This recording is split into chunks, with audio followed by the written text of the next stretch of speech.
Boa noite, pessoal. Um prazer estar aqui na 33ª edição do Canal do Poetariado.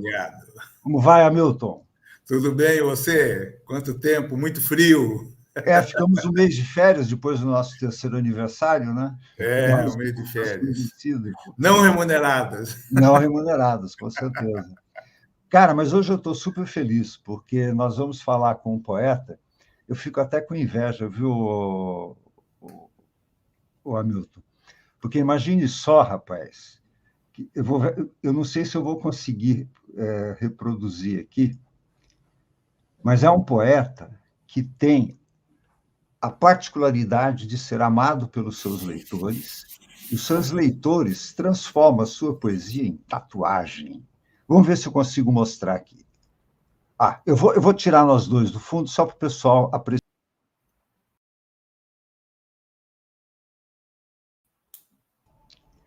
Esse poema está no... Onde é que está aqui? Meu Deus. Está num livro do nosso convidado, que é o Lau Siqueira. Vamos chamar o Lau Siqueira para começar logo a nossa conversa? Vamos chamar já. Aí está o Lau Siqueira. Seja bem-vindo, Lau. Tudo bom? Boa noite, poetas. Como é que você está? Quanto livro aí, hein, Lau? Já leu todos? Já leu todos?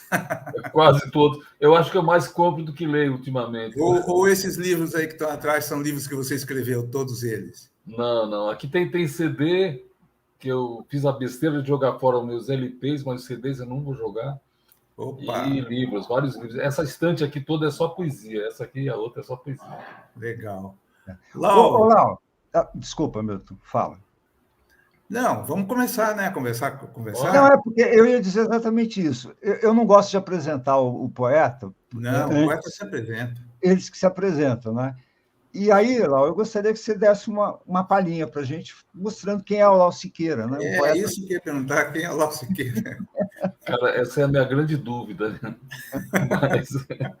Mas eu nasci em Jaguarão, no Rio Grande do Sul, né, na fronteira com o Uruguai, e moro na Paraíba desde 85, e comecei a escrever poesia, eu não sei como, nem quando, faz muito tempo que eu comecei a escrever poesia, e eu não sei também, eu não consigo, cada vez que eu respondo sobre isso, eu dou uma resposta diferente. Eu não sei como é que começou tudo, né? Eu já cheguei a pensar que era pelo fato da minha mãe, quando eu era menino, quando eu era criança, ela lia cordel para mim, ela lia muito para mim, e lia cordel para mim, né? Mas teve um fato, né,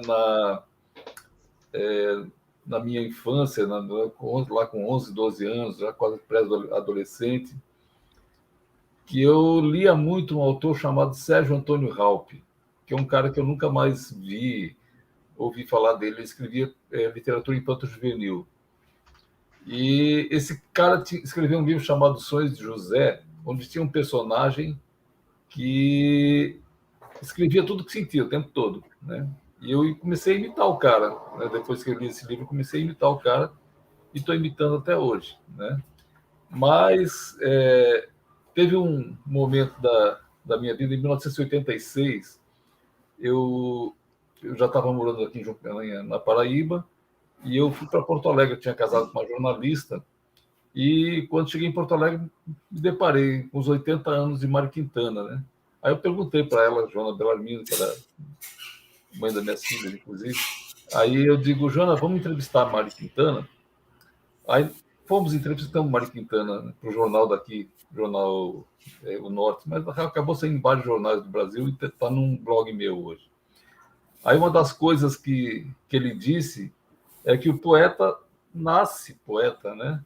Assim como nasce de olhos azuis, olhos verdes, olhos castanhos, se nasce poeta. Eu acho que é mais ou menos isso, assim. Eu não me considero culpado, entendeu? Eu passei a conviver com essa culpa de uma forma mais tranquila nos últimos anos, né? E não esperava, não estava nos meus planos de lançar livro, né?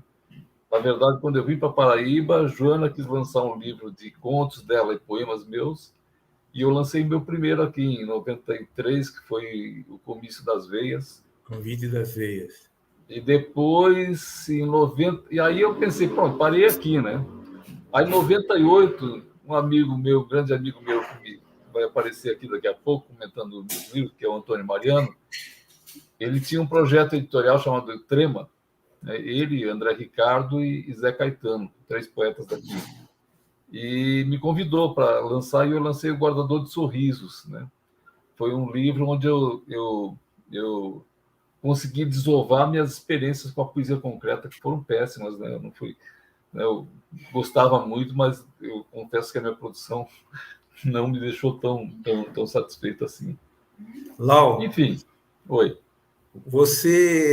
a tua mãe lia cordel para vocês no Rio Grande do Sul? No Rio Grande do Sul, cara, é impressionante, né? Eu não sei Interessante, como né? chegava lá, né? Eu não sei como chegava lá, mas Pois ela é. lia cordel para mim E no o Rio que, Grande do que, o Sul. que, que dialogava com a cultura local, etc., ou você ia crescendo Não, imaginário, talvez, das coisas? eu me lembro das histórias do cangaço, sabe? Tem muita história do cangaço que ela contava e eu ficava muito impressionado com aquilo. O cordel cumpria aquele papel quase do jornalismo, né? Também, né? Contava aquelas histórias, né? E eu, ultimamente, eu tenho pensado que isso me influenciou muito. E eu tinha uma irmã, a minha irmã, eu sou mais novo, ela é a segunda, né? Ela depois virou professora de português, inclusive, e ela era 6 anos mais velha que eu, e eu acabei sendo o boneco dela. Então, eu aprendi a escrever e ler muito cedo, e ela estudava numa escola de freiras, e ela trazia muitos livros para casa, e eu acho que me influenciou muito também, porque eu acabei lendo até alguns poetas que eu não gostava de jeito nenhum, mas lia, que era J.G. de Araújo Jorge, né, meus românticos, né, tudo na adolescência, eu acho. Que legal. Voz. Som. Desculpa, gente, mas é inevitável. Todo o programa eu tenho que dar essa marcada. Eu esqueço de Desculpa. Viu, Lau? Você quer perguntar? Não, eu queria perguntar para ele sobre a influência dos concretistas nas primeiras obras dele. Né? Eu sempre fui, eu nunca tive um... O que te aproximou e te afastou da poesia concreta? Eu acho que eu nunca me afastei, né, de vez. Eu tenho ainda uma grande admiração por Augusto. Acho Augusto um ícone da poesia brasileira. E eu, assim, gostava muito da poesia de vanguarda, de um modo geral, do final do século XIX, início do século XX, do modernismo. Né? Eu gostava muito, me adaptei, e estudava muito também, né? Mas naquela época eu não pensava sequer em publicar livro, né? Aí, nessa edição de 98, que eu fiz com o Mariano, aí ele topou e eu fiz. Eu não sei nem como é que eu fiz, porque naquela época eu não tinha muitos recursos para isso na computação, né? Mas eu consegui fazer alguns poemas, algumas coisas, e eu meio que me desapeguei assim da forma concreta. Quando eu li uma vez uma entrevista, acho que foi de Haroldo de Campos, ele dizendo que ele não fazia mais poesia concreta, ele fazia a poesia da concretude. Eu digo, pronto, eu acho que eu estou fazendo mais ou menos a poesia da concretude também, não estou fazendo poesia concreta de jeito nenhum. E continuou me influenciando. Aliás, eu não tenho problemas com influência, não. Viu? Eu convivo, eu gosto, eu leio muito e não me prendo a essa coisa de se me sentir ou não influenciado. Eu acho que durante algum tempo fui influenciado por Fernando Pessoa, por exemplo. Né? Li tudo de Fernando Pessoa, né? Li tudo de Pablo Neruda. Depois, quando eu comecei a gostar mais da poesia de vanguarda, eu busquei João Brossa e vários poetas, né? Inclusive naquele tempo da Arte Correio, eu acabei conhecendo muita gente, como Alma Andrade, Samaral, Wilton Correia. Não era Correia, não, meu Deus. E inspirado no Drummond, você é o único poeta que eu conheço que não escreve livros. Sim. Vocês conhecem algum poeta que não escreve livro? É o Lau Siqueira, ele escreve poemas. Como é que é isso, Lau? Eu me senti mais aliviado com isso quando eu não planejo meus livros assim, né? Eu morro de inveja quando eu vejo um livro bem organizado assim. Os meus são um ajuntamento de poemas, digamos assim, né? Eu acabo não organizando muito, né? Nem por tema, né?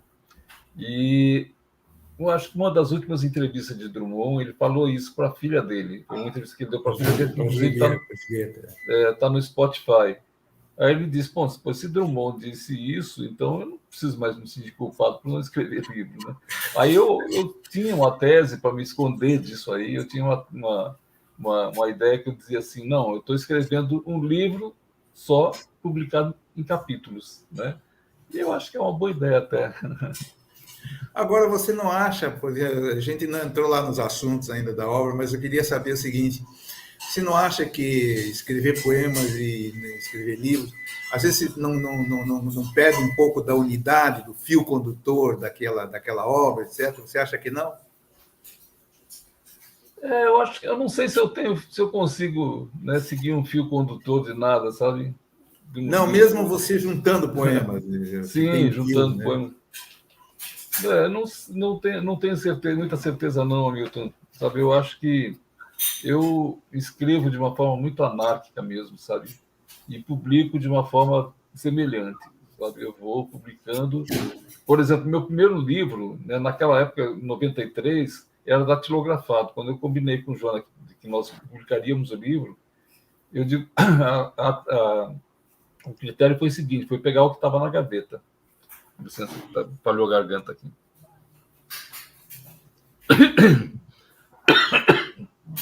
Foi pegar o que estava na garganta, na gaveta. E continuei assim, né? Elimino poemas, que às vezes esqueço alguns poemas, deixo de lado, publico no próximo livro. Né? Não consigo seguir uma linha, né, assim, uma unidade no livro, não. E hoje eu não me preocupo mais com isso também. Já me preocupei muito. A gente poderia mostrar um dos poemas visuais seus que você publicou no primeiro livro? Pode, eu posso me esconder um pouquinho aqui? Bom, na verdade, eu vou ter que esconder todo mundo, porque eu descobri que mudou o sistema aqui na plataforma e eu não consigo mais exibir fotos como eu exibia antigamente. Tranquilo. Né? Então, por exemplo, agora ela aparece plano de fundo. Eu vou remover todo mundo.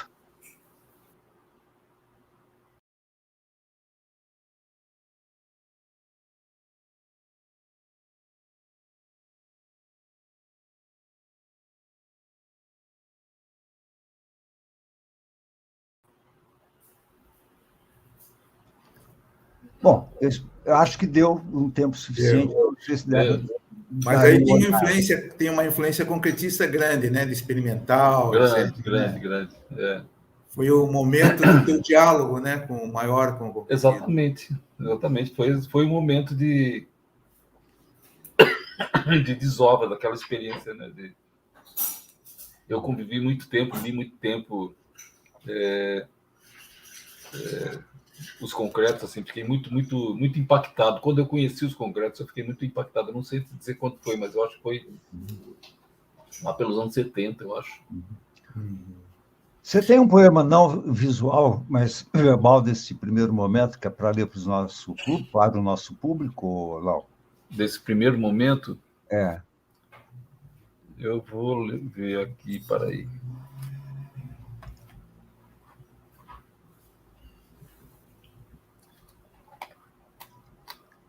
Tem uma informação importante aqui, que o Aurélio Cassiano está dizendo, que hoje é o dia do poeta cordelista. Olha! Eita, mesmo, é verdade. Eu desconhecia. Deixa eu ver um poema aqui do primeiro livro, né? Cobaia. Não existem feridas que não cicatrizem, mas a marca funda de um olhar amargo dói como a dor de um bicho esmagado.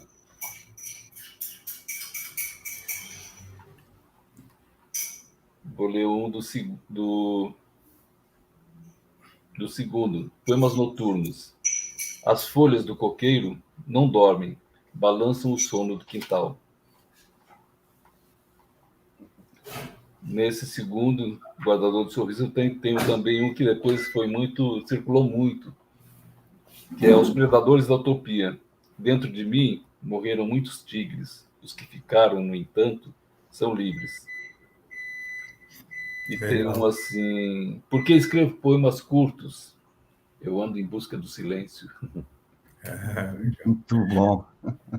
Lau, a gente tem um momento do programa que a gente faz uma homenagem, uma celebração de reencantamento de poetas que devem ser lembrados, que não estão mais aqui entre nós, né? É uma forma, assim, de valorizar a memória, de valorizar as pessoas que muitas vezes se apagaram nos trajetos e mantêm toda uma qualidade poética, etc., ou uma referência para o poeta homenageado, no caso você. Sim. Você traz para nós a Zillah Mamed, né? E eu gostaria que você falasse um pouco dessa poeta que você homenageia e lesse alguma coisa dela. A Zillah Mamed, ela nasceu em Nova Palmeira, em 1928, e morreu em 85, no ano que eu cheguei na Paraíba, coincidentemente, né? E ela sempre foi... Cada vez que eu falava em Zillah Mamed como uma poeta paraibana, o pessoal dizia que não, mas ela viveu no Rio Grande do Norte, ela é uma poeta do Rio Grande do Norte. E realmente ela foi muito celebrada no Rio Grande do Norte, né? O nome da biblioteca ela era bibliotecária, inclusive, da biblioteca da Universidade Federal do Rio Grande do Norte. E tem um poema dela que eu acho que é um dos poemas mais lindos que eu já li, que é A Ponte, que diz assim: salto esculpido sobre o vão do espaço, em chão de pedra e aço, onde não permaneço, passo. Eu acho lindo, cara. Acho lindo esse poema. Acho que é um desenho de uma ponte, né? E tem outros tantos dela, assim, que eu... Posso ler outro dela? Pode. Poema para Van Gogh. Amarelo é o giro do sol, voo de canário, e no outono breve giro de lua. Amo esse amar, elo entre a flor e o espinho agressivo da cor. Nesse chão de matriz, a dimensão do mundo é síntese, e virgem, em girassol, explode. Muito legal. Muito legal. Eu acho que é uma poeta que eu tenho um livro dela, Navegos, que foi, na verdade, uma reunião das obras dela, né? Que foi lançado pela editora da Universidade Federal do Rio Grande do Norte, né? Você acha, Lau, que esses poetas que não são tão de domínio público, né? Porque, vamos dizer, nós somos de mediano domínio público, né? Tem os poetas de maior domínio público, mas tem os poetas que passam pela nossa vida, assim, e nem a família muitas vezes lembra. Você acha que pessoas que se dedicaram a uma obra, etc., em algum momento elas vão ser lembradas? Como a gente está lembrando da Mamed aqui? Eu me preocupo muito com isso, sabe, Milton? Que eu acho que está se vivendo um momento que os poetas estão olhando muito para dentro, né, de si mesmo, né? Estão se celebrando muito, e você esquece que tiveram poetas como Alberto da Cunha Mello, né? Por exemplo, aqui de Carlos Pena Filho, Nauro Machado, aquele lá do Piauí, como é que é o Mário, ah, meu Deus, escreveu O Homem e Sua Hora, esqueci o nome dele. E eu acho que a gente precisa fazer isso. Eu achei bacana quando vocês falaram isso, de trazer algum poeta, né? Eu fiquei muito em dúvida se trazia Zillah Mamed ou Lúcio Lins, que é um poeta também amigo meu que morreu. E assim, eu fico preocupado com isso, porque está se publicando muita coisa, a gente já não sabe mais hoje quantos livros de poesia se lança por dia no Brasil, né? É uma loucura, assim, é muita coisa bacana e muita coisa que poderia esperar, né? Não, você falou no Nauro Machado, né? Sim. E o Nauro Machado é considerado um dos grandes poetas dramáticos, sei lá, do século, né? Por parte da crítica, etc. E poeta maranhense, né? E eu tive o prazer de conhecê-lo, inclusive incluir ele numa antologia das escrituras, né? O poema dele, etc. Falamos muito por telefone, e ele um dia foi me visitar no hotel quando estive lá A humildade dele, quer dizer, ele foi me visitar, já estava com uma idade mais ou menos avançada, etc. Foi me visitar lá no hotel, levou uma página de jornal com uma matéria dele, etc. E ficamos assim, nos relacionando por telefone depois. Mas o Naldo Machado é uma pessoa que precisa ser homenageada em algum momento. Sim, é um grande poeta, Alberto Cunha Mello também, eu acho outro grande poeta aqui de Pernambuco. E tem vários, né? Vários poetas que você que citou Carlos Pena Filho é fantástico. É fantástico, né? É fantástico. E eu fico triste, às vezes, quando eu vejo que as pessoas não estão mais lendo esses poetas, né? Porque o que os mantém vivos é exatamente isso, né? É a leitura da sua poesia. E Zila Mamed é isso, é uma também que ela não é reconhecida. E eu já vi muitas vezes que não é paraibana. Sim, não é paraibana, mas nasceu na Paraíba, né? Eu também não sou, né? Acho que a gente deveria falar para a Zila Mamed, ô Zila, você está nos ouvindo? Né? Paulo Machado, você está nos ouvindo? O canal do Poetariado vai homenageá-lo, vem? É verdade. Eu acho que ela é parente, eu acho que tem um parentesco com Fátima, com a governadora do Rio Grande do Norte, que é uma pessoa muito querida também. Legal. Lau, antes da gente chamar o Antônio Mariano, convidado por você como leitor da sua obra, eu queria te fazer uma pergunta muito subjetiva, né? Até na apresentação do canal do Poetariado, antes de citar seu nome, eu falei que você é um poeta amado pelos seus leitores, que transforma os seus poemas em tatuagem. Cara, conta como é que é essa sensação maravilhosa que é ver o seu poema tatuado no corpo alheio. Olha, cara, isso é um fenômeno que tem acontecido nas últimas, inclusive agora em Moçambique, né? Uma poeta, inclusive, Enia Lipanga, me disse que quer tatuar um verso meu também. Mas algumas pessoas pedem autorização. Uma vez uma moça do Espírito Santo entrou em contato comigo para tatuar Aos Predadores da Utopia, só que só os versos, né? Dentro de mim morreram tigres, que ficaram, no entanto, são livres. E tem alguns tercetos meu, como... deixa eu ver se eu acho aqui. Viver é delicado, argumento de samba, sentimento de fado. Ele já está tatuado em muita gente. E agora, ultimamente, um que tem sido muito tatuado, que é uns versos desse poema aqui, do poema Resistência. Viver é voar até sumir. Estão tatuando muito mais esse último verso do que o poema todo. Mas também estão tatuando também Essa semana eu recebi uma tatuagem de uma amiga aqui de Campina Grande, e no braço, a outra daqui tatuou no pé, né? E o poema é assim: o que me sustenta sobre a carne e o osso é não ter aprendido a desistir. Viver é voar até sumir. Mas o sucesso na tatuagem é esse: viver é voar até sumir. Mas esse poema também foi musicado pelo Chico César. Foi engraçado, cara, porque na pandemia Chico César fez mais de 100 músicas, né? Chico César, paraibano, conheço ele daqui, e ele fez mais de 100 músicas na pandemia, e teve um dia que ele me mandou pelo Messenger, pega aí. Aí ele pegou 2 poemas meus que tinham saído numa revista, esqueci o nome da revista, que é lá do Piauí, e Acrobata, né? E aí ele pegou os 2 poemas e fez uma música belíssima, uma canção belíssima. Lindo! Dá para passar, César? Com certeza. Antes de chamar o Antônio Mariano? Não, eu acho que talvez antes do Mariano, não acha bom para emendar? Ou o que você acha? Então vamos lá. Vamos ouvir o Chico César. Introdução ao Mariano. O que me sustenta sobre a carne e o osso é não ter aprendido a desistir. Viver é voar até sumir.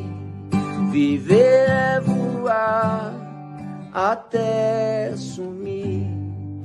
A vida é um eterno ir-se embora, costura dos instantes diluídos na eternidade. retorno irreparável e encontros irreconciliáveis. Viver é voar até sumir. Viver é voar até sumir. O que me sustenta sobre a carne e o osso é não ter aprendido a desistir. Viver é voar até sumir. Viver é voar até sumir. A vida é um eterno ir-se embora, costura dos instantes diluídos na eternidade, tempo de retorno irreparável e encontros irreconciliáveis. Viver é voar até sumir.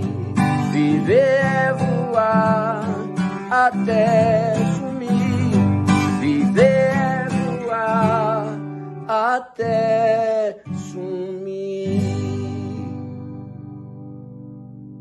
Salve Lau Siqueira.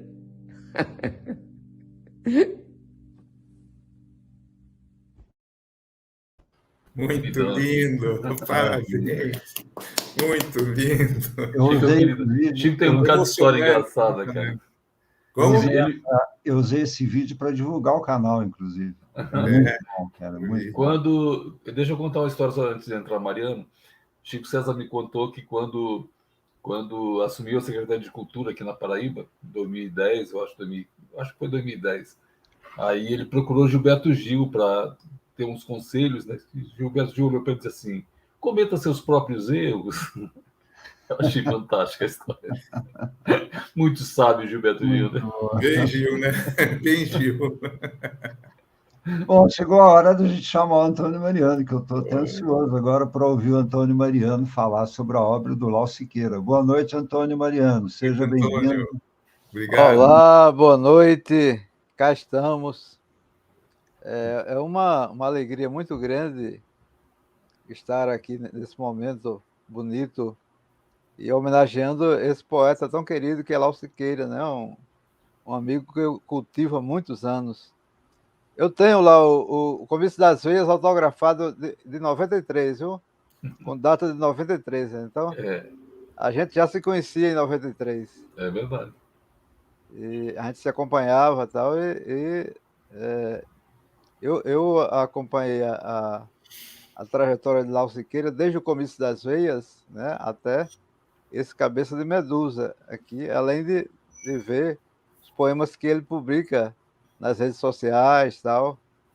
E como é um poeta amado, Lau Siqueira, assim. Tem um público muito fiel, né? Um público que o honra também com esse cultivo, essa cultuação da sua poesia, né? E como ele sabe falar aos corações. Eu fiz uma apresentação, Lau, a Milton e César. Para não me perder, eu fiz um texto pequeno. Vocês não se espantem, porque é um texto que tem muito mais poemas de Lau Siqueira do que palavras minhas, né? Então, assim, seria já um momento de comunhão da poesia de Lau Siqueira, esse texto que eu trago para vocês agora. A hora que vocês quiserem, eu começo a falar. Já está com a palavra, pode começar. Ah, é? Já vou até te colocar em evidência. Então vamos lá. Cabeça de Medusa é o recente livro de poemas de Lau Siqueira, publicado pela Casa Verde de Porto Alegre em 2022. Aqui você folheia as 104 páginas deste livro e é arrebatado por construções como essas: nenhuma gaiola haverá de prender minha sede. A página 41. Acaricio a tristeza aos murros. Viver é coragem, luzeiro e sentido. na página 102. Nele, o poeta se mantém num plano criativo de maturidade estética crescente, iniciado em O Comício das Veias, numa parceria com Joana Bellarmino. Temos ali um poeta na casa dos 30 anos e com uma considerável convivência com o texto poético refletida nos poemas que escrevia, o que já lhe dava um nível de segurança que só o fez projetar desde então a um público leitor fiel, entre os quais me incluo. Do Comício das Veias, trago Cobaia, uma das peças da coletânea. Eis o poema. Não existem feridas que não cicatrizem, mas a marca funda de um olhar amargo dói como a dor de um bicho esmagado. Está lá no Comício das Veias, de 93, na página 73. Na introdução à obra recente, o poeta nos dá conta de como um diagnóstico do seu cardiologista sobre a obstrução de uma artéria fez cair-lhe no colo o título da coletânea. Nós preferimos, porém, a célebre pintura do italiano Caravaggio, poética e arrebatadora, como uma das 3 górgonas, personagens da mitologia grega. Ao lado de Esteno e Euríale, Medusa era conhecida como a impetuosa e, portanto, a mais interessante para a arte. Para um livro de poemas, um título cresce em sugestividade. São quase 70 peças com as quais o poeta reservou ao leitor uma sucessão de espantos, a exemplo de Arisco, no qual expressa um dos seus conceitos de liberdade. Eis o poema, a página 15. Tinha apegos ao vento e abria os braços no topo da montanha.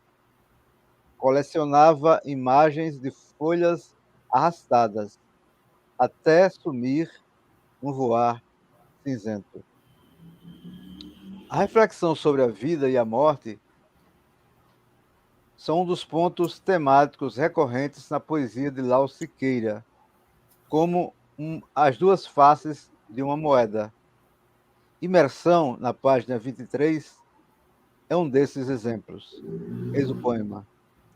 Viver é expor-se, mostrar-se em segredos rebelados, fingir-se em gritos disfarçados, escutar o eco do estampido de quem jamais puxaria o gatilho. Travessia e nonada, para lembrar João Guimarães Rosa, atravessam a convivência de Lau Siqueira com a palavra. Tudo pode ser encanto ou desalento, ponto de encontro ou distração. Como nesse belo poema, a página 28. Quando soltei os camelos, já não havia deserto, nenhuma manhã nascendo, nenhuma lua por perto. A voz poética do autor, em Cabeça de Medusa, resgata aos olhos de menino que se quer refletido quando o viver é passado em revista na pele do aço, página 37, como um piá diante de um espelho envelhecido, numa espécie de Dorian Gray revisitado. Estranho aos outros, ainda sou o mesmo, diz uma estrofe atrás. Seria o mesmo menino homem ou homem menino que vê nos clarões momentâneos da vida transformando-se em curso d'água ao passo que acha graça no movimento, como no poema Fluvial, a página 38? Eis o poema. Entre as duas lentes e todas as lentidões do olhar e do desvio, eu rio. O olhar de quem sabe adverte que nada, ou quase nada, é o que parece, que se atira no que vê para atingir o que não vê. Em Distopia, na página 41, mundo imaginário que o poeta constrói. Ele escreve: não me iludo, há um muro permanente e uma sombra iluminando tudo. Se o olhar de surpresa do poeta contagia de estranhamento o leitor, uma outra mão o sacode. É quando somos chamados para o mundo da realidade, destituída de deslumbramentos em toda sua crueza. É quando a voz do social toma a palavra piedade.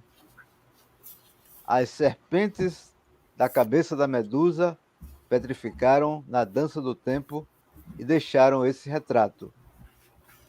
Segue o baile é o poema, a página 43.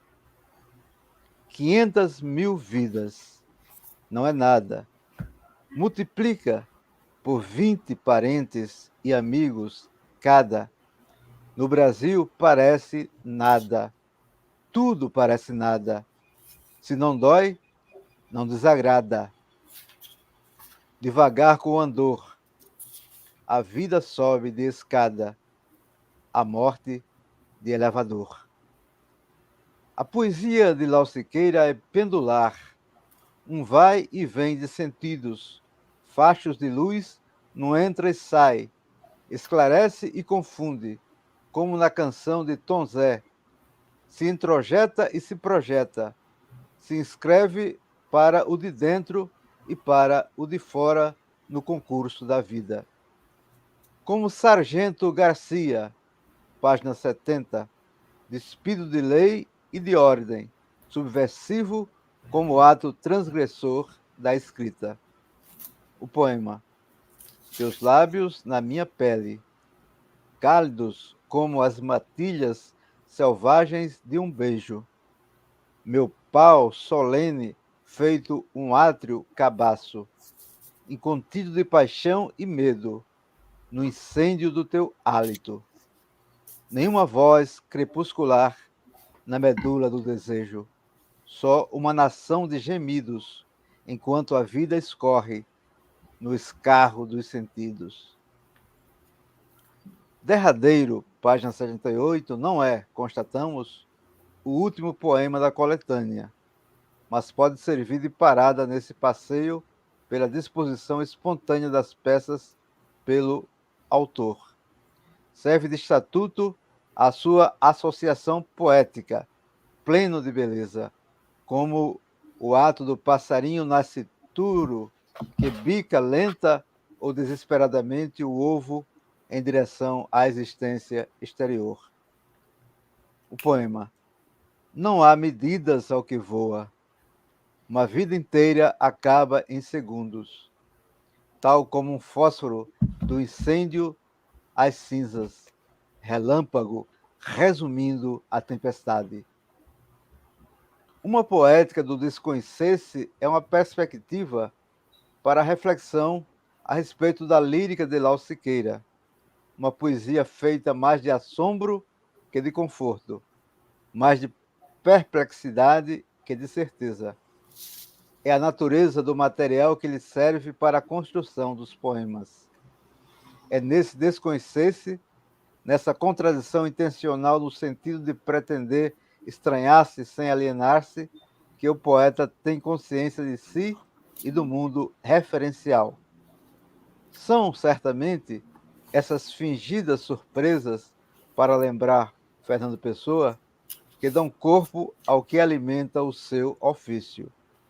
Um bom exemplo é o poema Lemes que Agem, em referência e reverência ao vate paranaense, uma das fontes em que bebe, sem nunca fartar-se, o gaúcho mais paraibano que eu conheço. Está em Texto Sentido, coletânea de poemas publicada em 2007, página 51. Ouçamos. Passo pelo mundo ancorado numa coragem que desconheço. Sei lá de que lado está meu avesso. Antes que me esqueça, em Cabeça de Medusa, como no conjunto da obra, Lau Siqueira não abre mão do humor nos retratos de estados de alma e das coisas em derredor, certamente repercutindo o que acentuou Octávio Paz, de que o humor é uma das maiores armas da poesia. Obrigado pela atenção. A palavra é de vocês. Muito legal, muito Obrigado, legal. Mariano. Assim, se você quer falar alguma coisa, Laura, comentando. Não, eu tô chorando agora. Muito É bacana a interessante leitura de Mariano. porque você vem de uma trajetória lá de O Comício das Veias, o Guardador de Sorrisos e outros poemas lá dos anos 90. Sim. E o poeta sempre está em processo, né? Sim. E, às vezes um livro superando o outro, etc., até chegar a uma certa síntese, vamos chamar assim, da sua obra. Você considera a Cabeça de Medusa um ponto de transição da sua obra, um ponto de síntese daquilo que você vem escrevendo desde os anos 90, ou não? Eu acho que eu estou um pouco incomodado, sabe, com o que eu escrevo. Precisando parar um pouco e repensar a minha escrita, né? Não que eu... Né, eu acho que a gente escreve aquilo que a gente consegue escrever, não que gostaria de escrever. Mas eu acho que eu estou me repetindo muito já há algum tempo e preciso dar um tempo para pensar nisso, pensar como me recompor nisso, né? Ler mais, me influenciar mais por vários poetas. Né? Eu tinha um defeito grave, assim, e tenho ainda. Quando eu começo a ler um poeta, eu esqueço do mundo. Eu estou lendo aquele poeta, né? Eu comprei agora um volume de poemas do Bolanho, né? E estou me deliciando muito com ele ultimamente, assim. Mas isso me ajuda a pensar na poesia, porque eu não tenho a angústia da influência, né? Eu não acho que é inevitável. Não tem como você não ser influenciado pelos poetas que você admira, sabe? É muito difícil. E assim, os poetas que eu admiro, eles são os mais variados, dos mais conhecidos até um poeta que eu acho que me influenciou muito, que foi o Luiz Rabelo, que é um poeta aqui do Rio Grande do Norte, que já morreu, inclusive. Nós nos correspondíamos, né? Eu já troquei muita carta na vida. E Luiz Rabelo, o que eu gostava mais em Luiz Rabelo é que ele ia do soneto à poesia concreta, sabe? Do soneto metrificado e tudo à poesia concreta. E isso é uma coisa que sempre me interessou na poesia, que foi a falta do preconceito estético, né? De você não por exemplo, você pode não gostar de soneto, mas aí você lê Glauco Matoso e vai ser, oh meu Deus do céu, o cara faz soneto. Glauco. Aí, enfim, né? Eu tenho, até hoje eu tenho muitas dúvidas, né? Ainda bem que eu não me visto de nenhuma certeza na minha poesia, assim. Eu estou num momento assim muito reflexivo. Depois desse livro, eu nunca mais escrevi um poema, para você ter ideia. Eu não escrevi mais nenhum poema. Eu publiquei esse livro no ano passado, né? Acho que em dezembro do ano passado. Eu acabei não fazendo lançamento, eu não fiz lançamento ainda do livro. O livro se pagou na pré-venda e eu sentei, me acomodei, não quis fazer lançamento. A minha editora lá em Chápora de Porto Alegre ficou um pouco doida com esse meu acomodamento, né? Mas porque meu compromisso também não é vender livro, né? É escrever. O grande desafio é escrever poemas, né? É um grande desafio. Para mim, não estou muito interessado em saber se vai fazer sucesso, se vou ganhar prêmio, se não vou ganhar prêmio. Aliás, tem uma coisa, para ganhar prêmio tem que escrever, né? eu não gosto muito de escrever em concurso, né? Acabei me inscrevendo ultimamente em alguns assim, mas não perdi o da Biblioteca Nacional por negligência, né? Então, enfim, é uma escrever poesia para mim é um desafio que caminha paralelamente ao desafio de viver, né? É permanente. Você levantou uma questão muito importante aí, que é que eu não tenho resposta também, né? Quando você diz assim, por exemplo, eu vou parar de escrever, né? Ou eu vou agora continuar a escrever. Será que esse tempo pertence a nós? Eu tenho dúvida se pertence a nós, porque a poesia. Uma vez eu conversando com o escritor, grande escritor, o Rony Walter Jatobá, né, na década de 70, e ele dava um pito na gente, dizendo assim: vocês são poetas, são muito preguiçosos, porque vocês escrevem quando querem, quando não querem, quando não sei o quê, e eu sento todo dia na mesa 8 horas e fico até meio-dia trabalhando nos meus livros, não sei o quê, e vocês ficam aí, enfim, à toa, né? Daí eu falei para o Rony Walter, a lógica da poesia, o espírito da poesia é outro. Você não escreve quando você quer, você recebe. Então, a poesia é um certo recebimento, né? Eu, pelo menos, vejo assim, que esse tempo pertence às musas, vamos dizer assim, no imaginal, né? Ele pertence a uma outra esfera. Eu, por exemplo, eu entrei em acordo comigo mesmo, se eu não estou escrevendo, não estou. Mas quando eu recebo, né? Então, não é uma coisa mecânica. Agora, durante esse ano, não vou escrever. Não é assim que funciona. O que você acha disso? Eu acho que é por aí mesmo. Eu não consigo me planejar assim para escrever. Sentar aqui, vou escrever um poema agora. Geralmente, eu sou escrito pelo poema, né? O poema, de alguma forma, ele chega. E, às vezes, durante algum tempo, você escreve algumas sequências de poemas, né?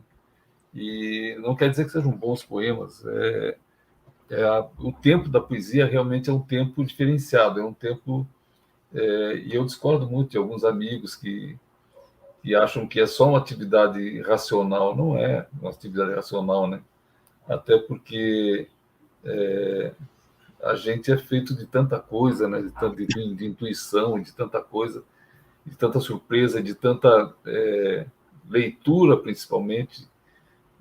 Eu nunca mais esqueço uma pessoa, uma amiga minha, uma vez escreveu uma frase, eu acho que antes das redes sociais, ela disse assim: quando eu leio, ler é uma maneira honesta de ser poeta, né? E eu achei essa frase extremamente pertinente, assim, porque eu também, assim, eu não abandono a poesia, porque vocês estão vendo aqui atrás, é só poesia que eu já li. Você tem de tudo aqui, né? De várias, né? Da Grécia, da França, do Brasil, enfim, de Cuba. Enfim, eu procuro não ser regular nisso, sabe? Não ser matemático, mas ser matemágico, né? Ter uma convivência com a poesia que não me sufoque, né? Que me ajude a respirar, né? Então, acho que é mais ou menos isso, assim. Eu não tenho... Até porque eu escrevo outras coisas também, escrevo crônica, escrevo resenha, né? Algumas resenhas críticas e tal, e isso me ajuda. Ler poesia, eu estava conversando ontem, que alguns livros, as pessoas não têm noção do quanto dá trabalho, às vezes, você escrever uma resenha. Eu preciso ler 4, 5 vezes o livro, né? Buscar várias referências, várias pontes fora do livro, né? Para situá-lo melhor. E pode ser uma lauda e meia, 2 laudas, mas assim, aquilo dá um trabalho, sabe, muito maior do que escrever poesia. Poesia, ela chega às vezes num momento que você não espera. Um dos poemas que assim foi mais tatuado e publicado e traduzido, que é Os Predadores da Utopia, eu não me lembro como é que foi. Eu acho que teve uma revista que pediu para contar a história né, cada poeta contava a história de um poema, né? E eu contei a história desse poema, que foi o poema aos Predadores da Utopia. E eu contei que eu escrevi o poema assistindo o Jornal Nacional, né?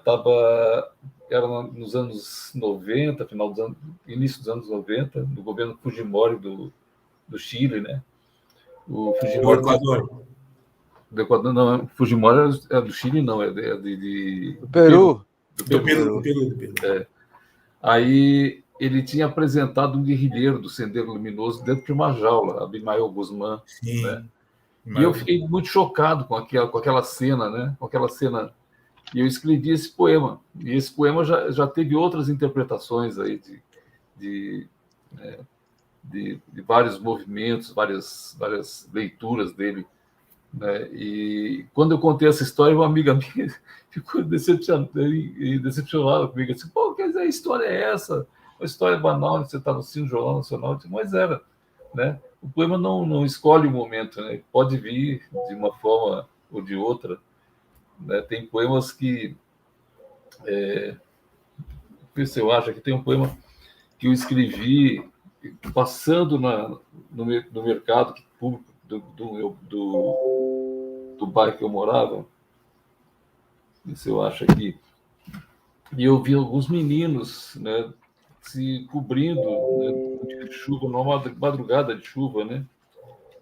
E eu fiquei impactado com aquilo. E no outro dia pela manhã, meio que sem planejar, assim, eu escrevi um poema para aquele momento ali. E de um modo geral as coisas acontecem assim, tem um estalo, né? Tem algum tipo de como eu diria, algum gatilho, né? que me leva até o poema, né? E é lógico, algumas vezes você tem que trabalhar um pouco mais a linguagem e tal, né? Aquela coisa da filosofia do pássaro, né? O máximo de canto, no mínimo de corpo.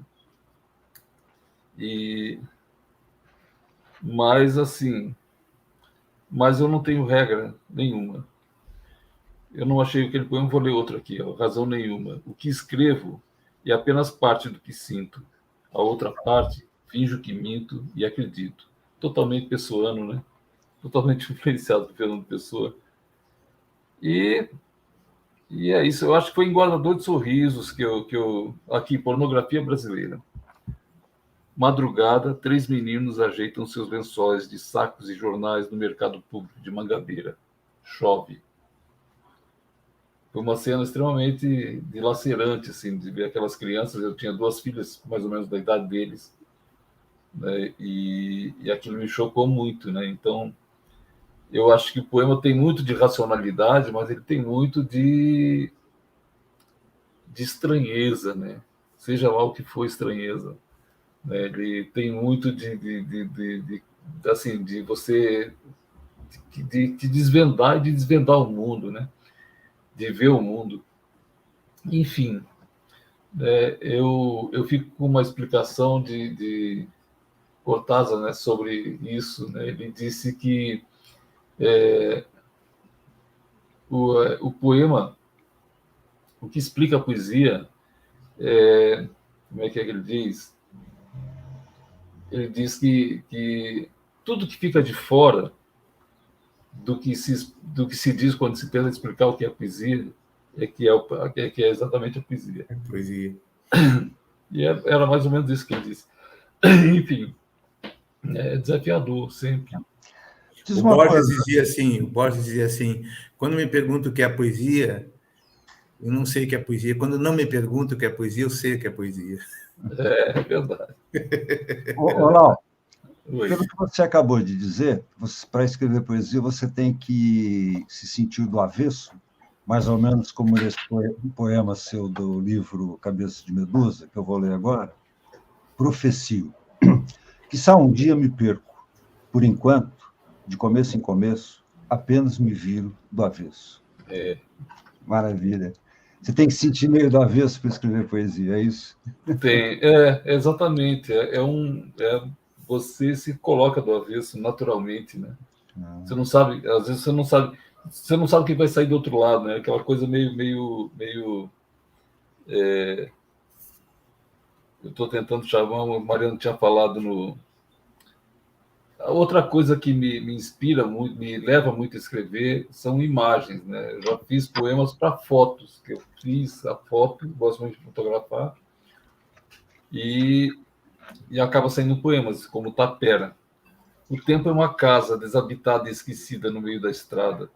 Quem passou por ela e viu apenas uma casa, na verdade, não viu nada. E que mais? O engraçadinho aqui, o poema engraçadinho era esse aqui, Cânone. Aquele poeta e sua postura quase mística escreve enchendo linguística. Por favor, não me perguntem para quem foi. Você Muito tem bom. uma relação também entre você, Lau Siqueira, poeta, e o Lau Siqueira, gestor público, né? É interessante essa relação porque não são poucos na literatura brasileira hoje, que são muitos que têm esse tipo de relação. Mas alguns, inclusive, abandonaram a literatura porque sempre procuraram a política pública.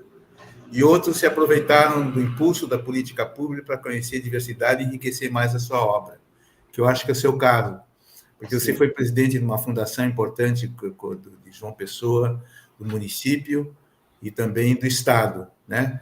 Como que você vê essa relação do gestor público, que tem que racionalizar o tempo todo recursos humanos, recursos de capital, situações, territórios, bairros, etc., com a criação poética, que é uma coisa mais abstrata, mais transcendente, vamos dizer assim.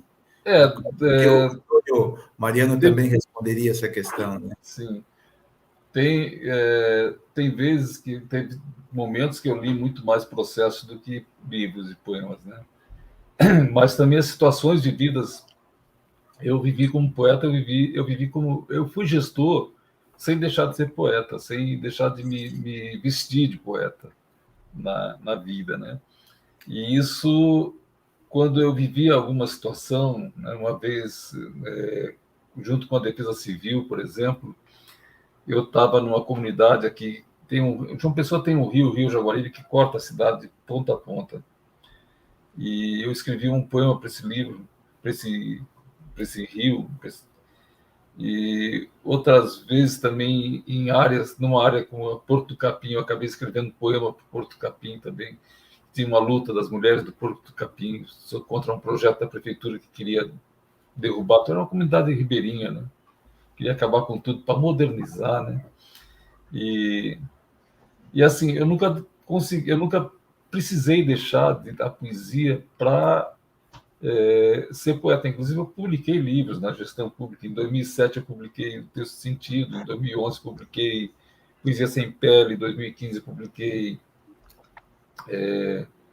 Livro Arbítrio. E em 2018, que foi a minha saída, eu publiquei um livro que eu tenho que ler, porque o título é grande. A memória é uma espécie de cravo ferrando a estranheza das coisas. E eu estava na gestão, né? Eu estava na gestão pública, trabalhando muito, né, me doando muito, mas também vivendo profundamente aquilo que eu estava...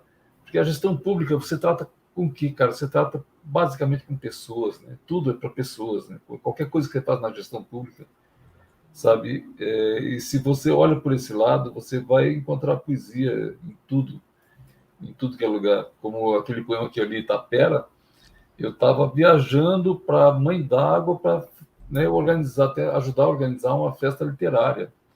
E eu vi aquela casa abandonada e fotografei a casa, e no outro dia pela manhã eu escrevi o poema. Né? Então, assim, eu nunca deixei de ter essa relação, né? E foi o que me salvou, né?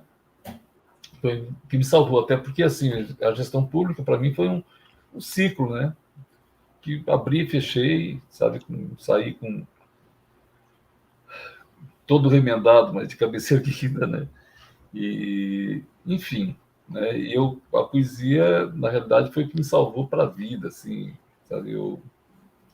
Não sei como seria, não sei. E isso não quer dizer que eu me considero um poeta completo. Eu acho que isso é uma coisa ridícula. Não tem como ser um poeta completo. Sabe? É o cara ter morrido antes, né? Quando se acha poeta completo. Eu prefiro continuar aprendendo, sabe? Inclusive, Mário Quintana, que nessa entrevista, com 80 anos, ele disse algumas coisas engraçadas, assim, né? Essa entrevista que eu falei no início. Ele disse, por exemplo, que a Academia Brasileira de Letras era um tipo de associação recreativa e funerária. E ele disse que poeta, que a gente aprende, né? Que ele estava aos 80 anos, eu perguntei para ele, disse, eu estou aprendendo, sou um aprendiz de poeta. Eu acho que é isso, a gente aprende a vida toda, né? A gente fica aprendendo, tentando aprender a escrever, tentando escrever melhor, né? Nem é melhor, né? Na realidade, eu nem sei o que é escrever melhor, né? Escrever o que é realmente faz parte da tua existência. E você, Antônio Mariano? Eu estou aqui ouvindo os ensinamentos de Lau Siqueira, né? Mas, assim, Lau, tudo bem, você pode até evitar